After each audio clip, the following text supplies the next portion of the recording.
और भारी संख्या में आज के इस कार्यक्रम में उपस्थित बरेली के मेरे सभी उपस्थित बहनों और भाइयों,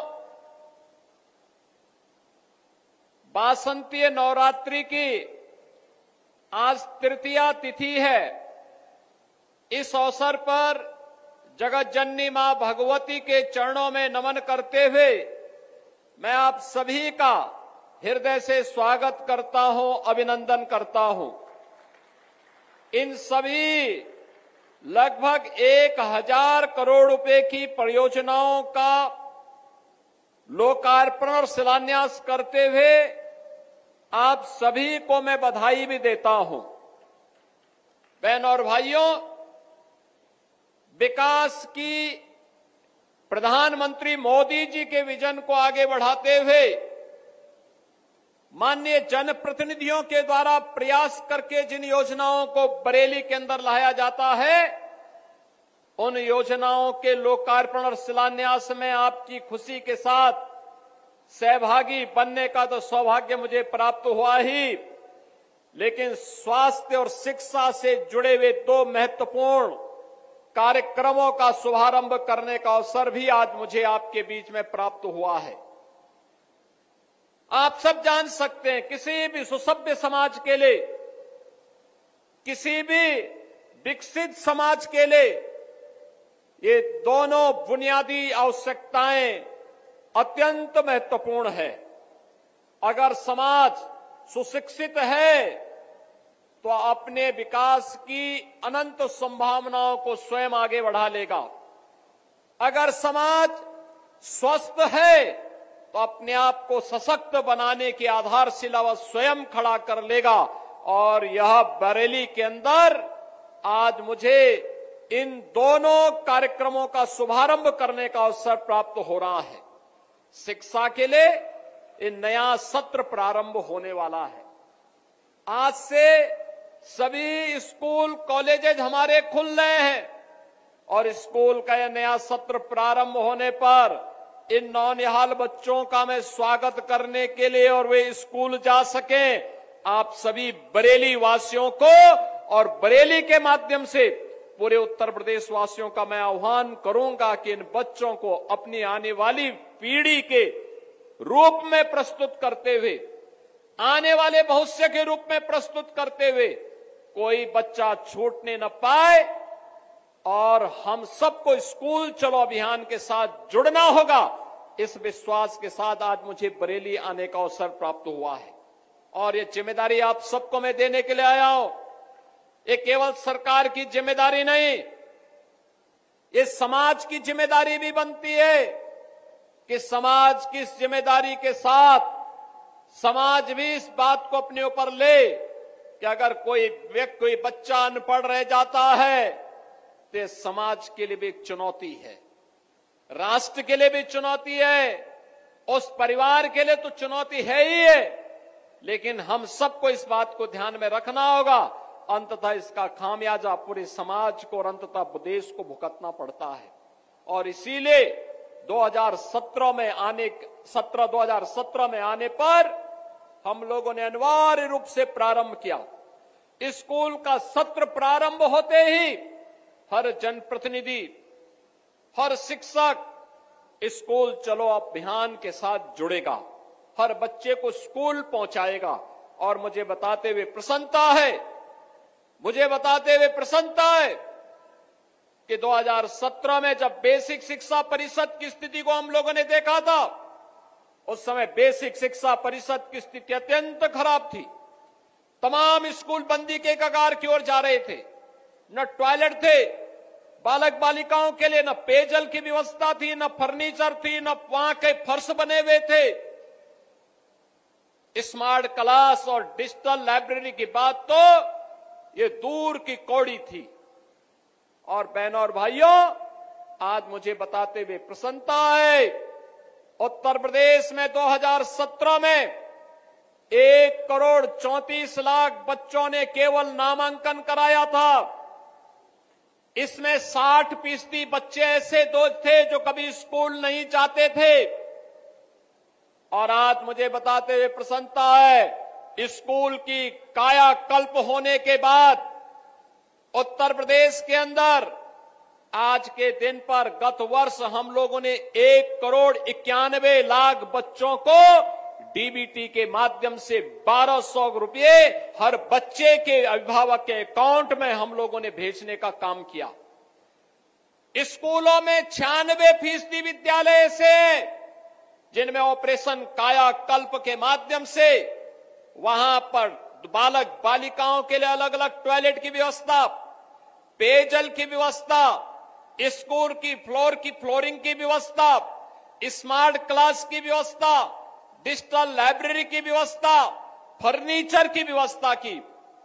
1,91,00,000 बच्चों के लिए वर्ष में 2 uniform, bag, books, shoes, socks, sweater ये अनिवार्य रूप से सरकार के स्तर पर दिया जाने लग गया है। और आज बच्चों के मन में आता है कि हां, मैं भी इस समाज का नागरिक हूं।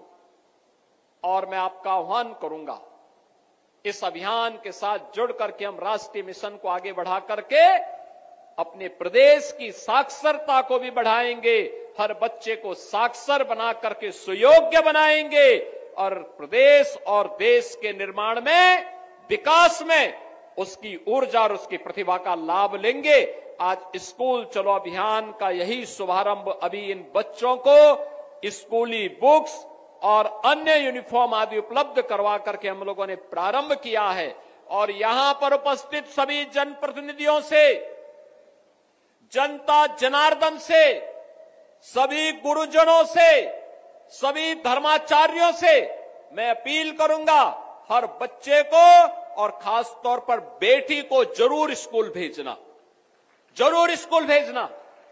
याद रखना, आपके द्वारा किया गया कार्य देश के निर्माण में आपकी भूमिका को आगे बढ़ाने में योगदान देगा और कोई भी बच्चा स्कूल जाने से वंचित न रहने पाए, यह जिम्मेदारी आपके ऊपर में, बरेली के ऊपर भी और हर जनपद वासियों के अंदर, उत्तर प्रदेश वासियों के ऊपर सौंप रहा हूं कि वह इस जिम्मेदारी का निर्वहन करने के लिए आगे बढ़े।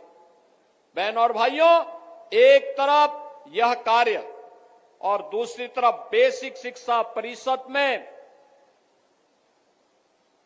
छात्र और शिक्षक का रेशियो ठीक हो, 1,25,000 से अधिक शिक्षकों की भर्ती का कार्यक्रम हम लोगों ने संपन्न किया। अब हम लोग पीएम श्री योजना के अंतर्गत 1500 विद्यालयों का कायाकल्प भी कर रहे हैं। कस्तूरबा गांधी विद्यालयों को 8वीं से लेकर 12वीं तक गरीब कन्याओं की उत्तम शिक्षा का केंद्र बना रहे हैं। बेसिक शिक्षा परिषद में भी एनसीईआरटी के ही पाठ्यक्रम को हम लागू कर सके, ये कार्यक्रम अलग अलग स्टेजेस पे आगे बढ़ रहे हैं। नेशनल एजुकेशन पॉलिसी के अंतर्गत इन कार्यक्रमों को सफलतापूर्वक आगे बढ़ाने का कार्यक्रम आज बेसिक शिक्षा परिषद आगे बढ़ाने का काम कर रहा है। तो अब हम लोग अगले चरण में आ गए हैं। अब अगला चरण ये कि गांव-गांव में स्कूल तो हैं, लेकिन अभी भी वहां पे बहुत कुछ चैलेंजेज हमारे सामने हैं। हम लोगों ने तय किया है, क्या हम इंटीग्रेटेड स्कूल कॉम्प्लेक्स तैयार कर सकते हैं? और आज मुझे बताते हुए प्रसन्नता है, बरेली के अंदर सरदार अटल बिहारी वाजपेयी जी, पूर्व प्रधानमंत्री जी के ये शताब्दी वर्ष चल रहा है। हम लोगों ने 2023 में सरदार अटल जी के प्रति श्रद्धांजलि व्यक्त करते हुए प्रधानमंत्री मोदी जी के कर कमलों से उत्तर प्रदेश में 16 अटल आवासीय विद्यालय प्रारंभ किए थे। ये 16 अटल आवासीय विद्यालय रजिस्टर्ड बीओसी बोर्ड के श्रमिकों के बच्चों के लिए शुभारंभ किया था। आज बरेली का अटल आवासीय विद्यालय प्रारंभ होने जा रहा है। अभी नवाबगंज में थोड़ी देर में हम लोग जाएंगे। 70 करोड़ रुपए की लागत से लॉजिंग, फूडिंग की सारी व्यवस्था वहां पर उन बच्चों के लिए हम लोग उपलब्ध करवाते हैं। अच्छी उत्तम शिक्षा की व्यवस्था उन बच्चों के लिए है। शिक्षकों का भी प्रशिक्षण होता है, प्रिंसिपल्स का भी प्रशिक्षण होता है और फिर बच्चों को उत्तम शिक्षा देने का कार्यक्रम करा करके एक मॉडल विद्यालय के रूप में उन्हें स्थापित किया गया है। और उस तर्ज पर बेसिक शिक्षा परिषद ने भी हर जनपद में मुख्यमंत्री कंपोजिट विद्यालय को प्रारंभ करने का निर्णय लिया है। और पहले चरण में 57 जनपदों में जहां पर अटल आवासीय विद्यालय नहीं खोले गए हैं, वहां पर ये सीएम कंपोजिट विद्यालय प्रारंभ होने जा रहे हैं। ये मॉडल होगा पहले चरण जनपद स्तर पर। दूसरे चरण में हम लोग इसको लेकर के आएंगे तहसील स्तर पर, यानी विधानसभा स्तर पर। तीसरे चरण में हम लोग इसको लेकर आएंगे विकास खंड स्तर पर। और चौथे चरण में न्याय पंचायत स्तर पर लेकर के आएंगे, जहां पे प्री प्राइमरी से लेकर के सीनियर सेकेंडरी तक, यानी नर्सरी से लेकर के 12वीं तक की शिक्षा बच्चों को एक ही कैंपस में मिल सके। खेल कूद की व्यवस्था हो, स्किल डेवलपमेंट की व्यवस्था हो, पूरे शिक्षकों के लिए आवासीय व्यवस्था हो। इस कार्यक्रम को लेकर के हम इस अभियान को लेकर के बढ़ने जा रहे हैं। आज उत्तर प्रदेश ने शिक्षा में आमूलचूल परिवर्तन करके देश की एक बड़ी अर्थव्यवस्था के रूप में अपने आप को स्थापित किया है। और बहनों और भाइयों, इस दिशा में आज उत्तर प्रदेश तेजी के साथ आगे बढ़ा है। एक तरफ शिक्षा के लिए किए जाने वाले प्रयास, और इसकी आधारशिला बनी है स्कूल चलो अभियान। और मैं आप सबका आह्वान करूंगा, स्कूल चलो अभियान को अपने कर्तव्य का हिस्सा बना करके, अपने दैनिक जीवन का हिस्सा बना करके अप्रैल में 15 दिन और जुलाई में पहले 15 दिन हर नागरिक, कोई भी बच्चा छूटने न पाए, स्कूल हर बच्चे को पहुंचाने के इस अभियान के साथ जुड़े, यह अपील आप सबसे करने के लिए मैं आज आपके बीच आया हूं। बहनों और भाइयों, स्कूली शिक्षा मजबूत होगी तो उच्च शिक्षा, टेक्निकल शिक्षा, मेडिकल शिक्षा, ये भी अपने आप मजबूत हो जाएगी। आज के मॉडर्न एज कोर्सेज में उत्तर प्रदेश के छात्र गणी भूमिका के साथ होंगे। और उत्तर प्रदेश इस मामले में देश का सबसे युवा राज्य है। सबसे अधिक युवाओं की संख्या हमारे पास है, सबसे प्रतिभाशाली युवा हमारे पास है। आज इस युवा शक्ति को जो उत्तर प्रदेश में रोजगार मिल रहा है, नौकरी मिल रही है, तो उत्तर प्रदेश के विकास में वो योगदान भी दे रहा है। और उस युवा के लिए, इस भूमिका को तैयार करने के लिए, नई पीढ़ी को गढ़ने के लिए, उसको तराशने के लिए स्कूली शिक्षा में स्कूल चलो अभियान का शुभारंभ करने के लिए मैं स्वयं बरेली में आया हूं, नाथ नगरी में आया हूं। और नाथ नगरी से किया जाने वाला कोई भी प्रयास कभी विफल नहीं होगा। बहनों और भाइयों, इसी श्रृंखला में हम दूसरे चरण में यहां पर काम करने के लिए आए हैं। स्वास्थ्य के मामले में, स्वास्थ्य ये किसी भी सभ्य समाज के लिए उतना ही महत्वपूर्ण है जितनी शिक्षा है। शिक्षा और समाज की आधारशिला है, तो किसी भी सभ्य समाज को सशक्त बनाने के लिए उत्तम स्वास्थ्य अत्यंत महत्वपूर्ण है।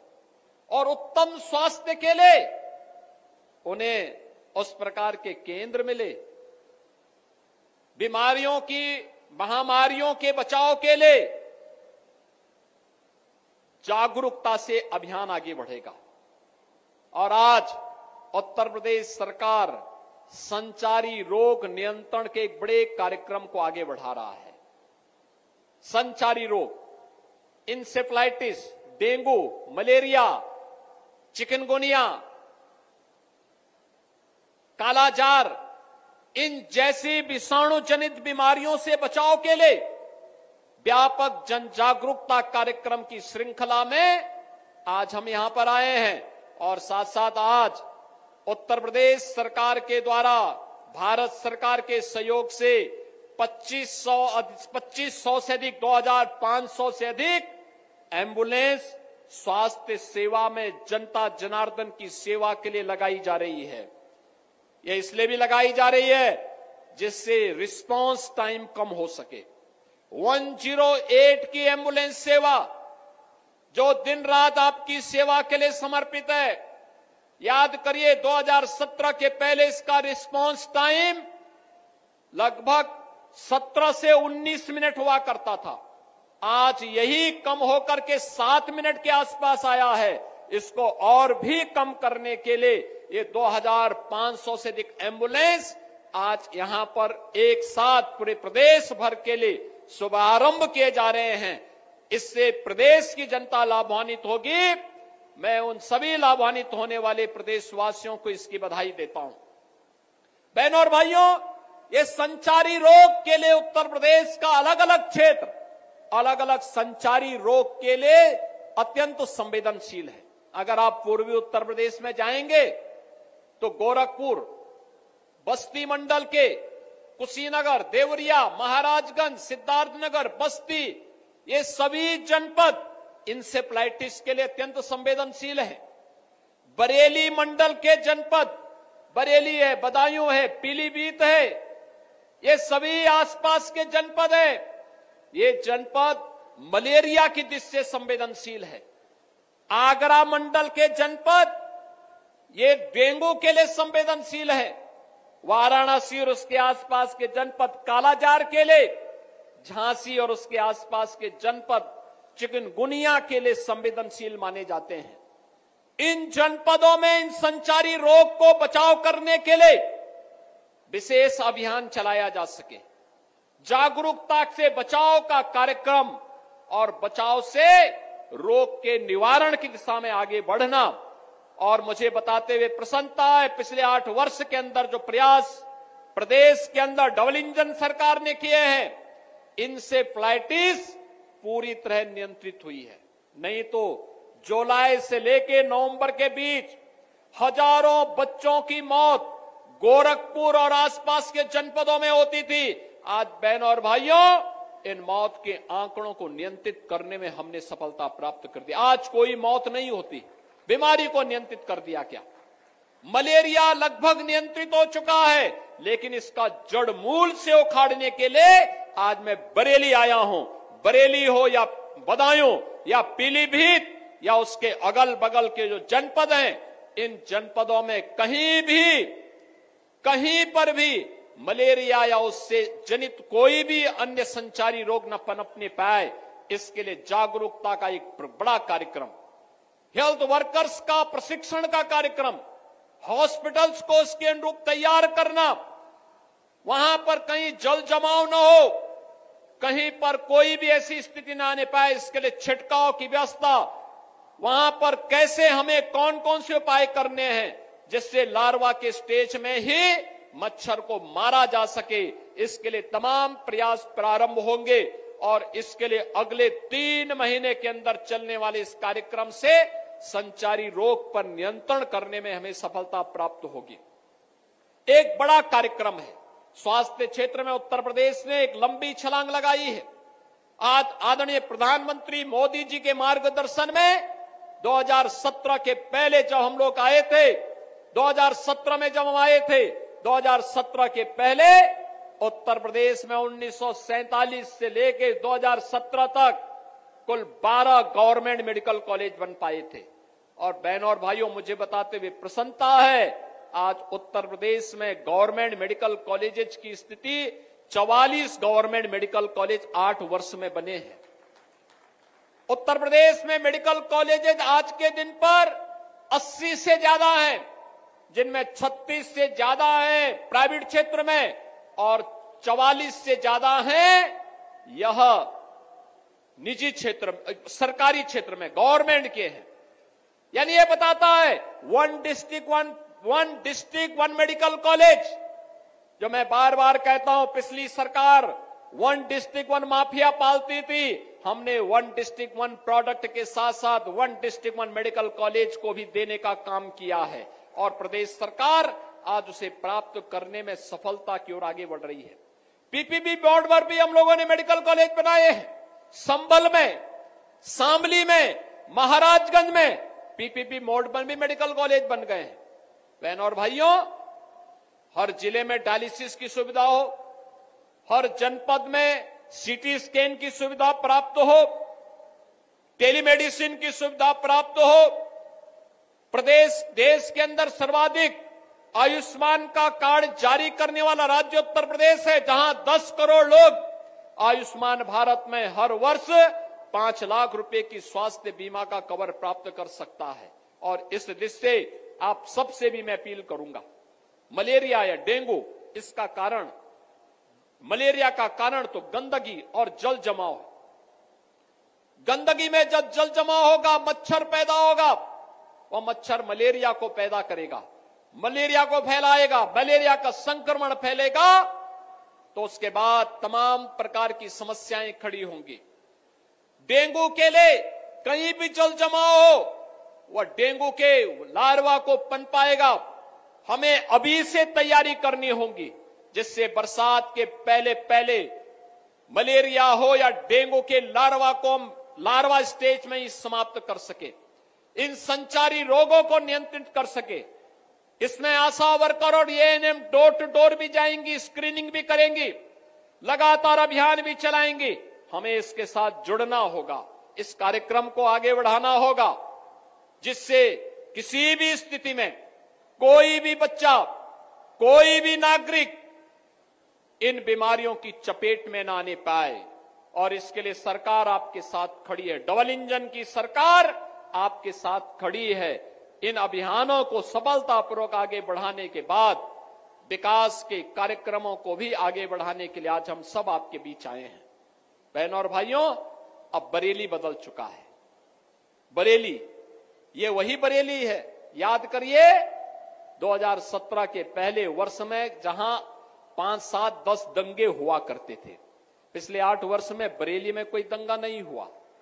बरेली अब चंगा है, अब बरेली में दंगा नहीं, अब बरेली में चंगा है। दंगा ये सब चूहे की तरह बिलबिलाते हैं, लेकिन बाहर निकलने का दुस्साहस नहीं कर पाते हैं। उन्हें मालूम है दंगा करेंगे तो दुष्परिणाम क्या होगा। बाप दादों ने जो कमाई की होगी वह भी एक झटके में सरकार जब्त करके गरीबों में बंटवाने का काम कर देगी। और इसीलिए आज मैं आपके पास आया हूं आपसे कहने के लिए, आज बरेली विकास के पथ पर अग्रसर हुआ है, इंफ्रास्ट्रक्चर का नया मॉडल दे रहा है। अपनी नाथ नगरी की पहचान को पिछली सरकारों ने बरेली को झुमका के साथ जोड़ा था, हम लोगों ने बरेली को नाथ नगरी के रूप में नाथ कॉरिडोर देकर के आपको आपकी पौराणिक पहचान दिलाने का काम किया है। पिछली सरकार आपकी पहचान किस रूप में प्रस्तुत की थी, और हम लोगों ने आपकी पहचान को नाथ नगरी के रूप में प्रस्तुत करके अब विकास के एक नए मॉडल के रूप में बरेली को आगे बढ़ाया जा रहा है। आज बरेली में निवेश आ रहा है, आज यहां पे इंडस्ट्री लग रही है, आज यहां पे तमाम निवेश हो रहे हैं। कोई डेयरी सेक्टर में हो रहा है, कहीं पर मेडिकल के सेक्टर में हो रहे हैं, कहीं पे उद्योग लग रहे हैं, अलग अलग सेक्टर के अलग अलग उद्योग लग करके, और विकास की ऊंचाइयों को छूता हुआ बरेली हर घर नल की योजना के साथ भी जुड़ रहा है, रिंग रोड के साथ भी जुड़ रहा है, नए नए फ्लाईओवर के साथ भी जुड़ रहा है। और अब बरेली गंदी सिटी नहीं, एक स्मार्ट सिटी के रूप में अपनी पहचान बना करके देश और दुनिया के अंदर अपनी एक धमक के साथ आगे बढ़ रहा है। इस स्मार्ट सिटी के साथ आपको जोड़ने के लिए, स्मार्ट सिटी में और क्या सुविधाएं चाहिए, इसको बढ़ाने के लिए, स्मार्ट सिटी में स्मार्ट नागरिकों के लिए स्मार्ट सुविधाएं हो, इसके लिए सेफ सिटी के लक्ष्य को प्राप्त करने के लिए आज हम सब आपके बीच में आए हैं। और मुझे इन 1000 करोड़ रुपए की परियोजनाओं को देते हुए बरेली वासियों को भी मैं हृदय से बधाई देता हूं, क्योंकि आप ही के कारण ये सब संभव हो पा रहा है। आपने अच्छे जनप्रतिनिधि चुने, तो हमारे जनप्रतिनिधि प्रयास करके योजनाओं को यहां लेके आते हैं। और बरेली एक ऐसा जनपद है जहां पे डॉक्टर भी और अलग अलग तबके के जुड़े हुए लोग राजनीति में बहुत बड़ी संख्या में है। अलग विषय है, कोई प्रोफेसर है, कोई वेटनरी डॉक्टर है, कोई आयुष का डॉक्टर है, और कोई एलोपैथ का मॉडर्न मेडिसिन का डॉक्टर है। लेकिन अलग अलग फील्ड के विशेषज्ञों का राजनीति में जाना यह अत्यंत सराहनीय है। कोई समाज सेवा के क्षेत्र में काम कर रहा है, अलग अलग फील्ड में, कोई ऑर्थोपेडिक्स है, कोई वहां पर आयुष का चिकित्सक है, कोई वेटनरी साइंस का चिकित्सक है, और कोई किसी अन्य फील्ड का विशेषज्ञ है, और कोई फिजिशियन है। आप देखिए, आपके यहां के फिजिशियन वह मनुष्य का तो उपचार करते ही हैं, वन्य जीवों का भी उपचार कर रहे हैं पर्यावरण और वन मंत्री के रूप में। वनों के आच्छादन को बढ़ा रहे हैं। एक लंबे समय से समाज सेवा करते हुए, भारतीय जनता पार्टी के नीति और मूल्यों के साथ जुड़ करके जिन्होंने अपनी एक सामान्य कार्यकर्ता से अपनी जीवन यात्रा को प्रारंभ किया, ऐसे पशुधन मंत्री भी पशुधन के क्षेत्र में बता रहे थे 7,700 से अधिक निराश्रित गौ आश्रय स्थल खोल करके। देखिए, ये निराश्रित गोवंश समाजवादी पार्टी ने दिए, और इसीलिए इन्होंने गायों को लावारिस छोड़ दिया था। देखा ना, समाजवादी पार्टी के मुखिया क्या कहते हैं? कहते हैं गोबर से मुझे दुर्गंध आती है। ये है इनकी असलियत, यही है, क्योंकि गौ माता को कसाईयों के हवाले करते थे। हमने कसाईयों को जब भेजा जहन्नुम की यात्रा में, तो इनको परेशानी हुई। इनकी परेशानी तो वह है कि इनके मित्र कसाई सब चले गए जहन्नुम में। तो अब इन गोवंश को बचाने की चुनौती थी, तो आप ही की धरती के सपूत, आप ही के द्वारा चुने गए आंवला के विधायक ने 7,700 से अधिक निराश्रित गौ आश्रय स्थल खड़ा किए, और आज वहां पर 14 लाख गोवंश की देखभाल स्वयं राज्य सरकार कर रही है, और शेष हमने अन्नदाता किसानों को दिए हैं। आप भी पालिए, एक गोवंश पर 1,500 रुपया हम महीना आपको उपलब्ध करवाएंगे। अगर कोई किसान 4 गोवंश रखता है, तो 4 गोवंश के लिए 6,000 रुपये महीना हम उनको देते हैं। आप याद करिए, आम के आम और गुठली के भी दाम, इसी को कहते हैं। यानी गौ माता की सेवा का पुण्य भी पाओ और सरकार का अनुदान भी पाओ। और इसीलिए आज के इस अवसर पर भारत के अंदर, भारत की परंपरा तो गौ और गंगा की परंपरा है। हमने अगर गंगा माता की पूजा की है, तो गंगा माता ने हमें एक नई पहचान दी है। नमामि गंगे परियोजना के कारण आज प्रयागराज महाकुंभ ने उत्तर प्रदेश को एक नई पहचान दी है। 66 करोड़ श्रद्धालु प्रयागराज में आया, भव्य और दिव्य कुंभ का दर्शन किया। बहनों और भाइयों, ऐसे कभी नहीं हुआ पहले।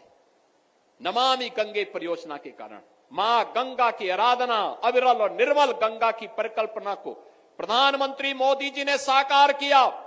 आज भव्य और दिव्य कुंभ बदले में हमें मिला। हम आभारी हैं प्रधानमंत्री मोदी जी के, जिनके कारण उत्तर प्रदेश को यह भव्य और दिव्य कुंभ करने का अवसर प्राप्त हुआ और उत्तर प्रदेश की एक नई पहचान वैश्विक स्तर पर पहुंची। तो मां गंगा की पूजा का जो पुण्य प्राप्त हुआ, वही मां गौ माता की पूजा करने से प्राप्त होगा। तो इस समाजवादी पार्टी के लोग जो गौकसी करवाते थे, गौ तस्करों के साथ और कसाईयों के साथ जिनके संबंध थे, वे गौ माता की सेवा क्या करना जाने। तो उनके गौ माता के गोबर में तो दुर्गंध ही नजर आएगी। उन्हें अपने कृत्यों में दुर्गंध नजर नहीं आती है, उन्हें गौ माता की सेवा में दुर्गंध नजर आती थी, और इसीलिए उनके अध्यक्ष के मुंह से निकल ही गया अंततः। बहनों और भाइयों, आज के इस अवसर पर मैं आप सबको वासंती नवरात्रि की बधाई देता हूं। जगत जननी मां भगवती दुर्गा से प्रार्थना करता हूं, आपके जीवन में यश और कीर्ति दे, सुख और शांति दे, आपको सुरक्षा की ताकत दे। आपके इस सुख और समृद्धि में उत्तर प्रदेश और देश की समृद्धि छुपी हुई है। आप देखें ना, यही प्रदेश है, यही उत्तर प्रदेश है। 2017 के पहले बीमारू राज्य माना जाता था। आज बीमारू नहीं, ये देश की विकास का, विकसित भारत का एक ग्रोथ इंजन बनकर के उभरा है। ये बीमारू राज्य था, देश का अग्रणी अर्थव्यवस्था में अग्रणी राज्य माना जाता है।